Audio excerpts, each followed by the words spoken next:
Song ఎలా ఉంది final గా? ఫైనల్ గా సాంగ్ మాత్రమే సాంగ్ సినిమా ఎన్ని కోట్ల కలెక్షన్ అవ్వచ్చు? 700 నుంచి 800 కోట్లు. అంతేనా? బాహుబలి, దేవరా, కల్కి రికార్డులు బ్రేక్ చేయదా?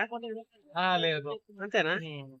కొంచెం ప్రిడిక్టబుల్ చూసి అట్లా అనిపిస్తుంది. అంటే ఇప్పుడు ఇండియాలో ఇంతకన్నా పెద్ద సినిమా లేదు, మీరేమో సింపుల్ గా తీసి పారేస్తున్నారు. దేవరా ఏం లేదు బ్రో, దేవరానని కాదు కానీ చూస్తే ప్రిడిక్టబుల్ ఎక్కువ అనిపిస్తుంది బ్రో. నెక్స్ట్ ఇదే సీన్ కానీ రివీల్ చేసేసి ట్రైలర్ లో చూసినప్పుడు, సో అదొకటి స్లైడ్ ఇస్తుంది. సో ఫైనల్ గా సాంగ్ మాత్రం సూపర్ అంట. సాంగ్ సూపర్, ఓవరాల్ గా చూసుకోవడం మాత్రం సాంగ్ మాత్రం చాలా బాగుంది. థియేటర్ లో చూస్తే ఇంకా మంచి ఎక్స్పీరియన్స్ అయితే. సాంగ్ మాత్రం బాగుంది బ్రో, నాకైతే బాగా అనిపించింది కిసిక్ సాంగ్. ఓవరాల్ గా చూసుకుంటే వాళ్ళిద్దరు కాంబినేషన్ లో బాగా స్టెప్స్ మాత్రం బాగా చేసింది. కొంచెం డిసప్పాయింట్మెంట్ అంటే మన సమంత గారు చేసినంత అనిపించలేదు నాకైతే.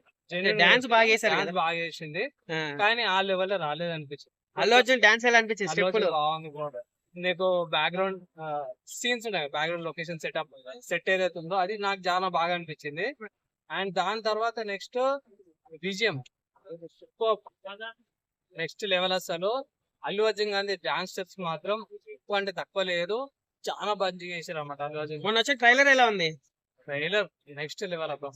కానీ ఏంటంటే స్లైట్ గా కొంచెం ప్రిడిక్టబుల్ అనిపించింది, ఒక లైట్ గా ఒక్కోసారి అనిపిస్తుంది కదా. కొంతమంది ఫస్ట్ గ్లిమ్సీ టీజర్ ఉన్నట్టు ట్రైలర్ లేదు, దీనికన్నా గేమ్ చేంజర్ బాగుంది అంటారు, వాళ్ళకి ఏం చెప్తారు? అన్న గేమ్ చేంజర్ అన్న పుష్ప 2 దాని దీనికి అండగట్టకండి. ఈ మధ్య ప్రతి ఒక్క రివ్యూ చేసేటోళ్ళు అందరూ అదే పని చేస్తారు, అది ఇట్లా ఉంది ఇది ఇట్లా ఉంది అని. కానీ దానికి థ్యాంక్ యూ.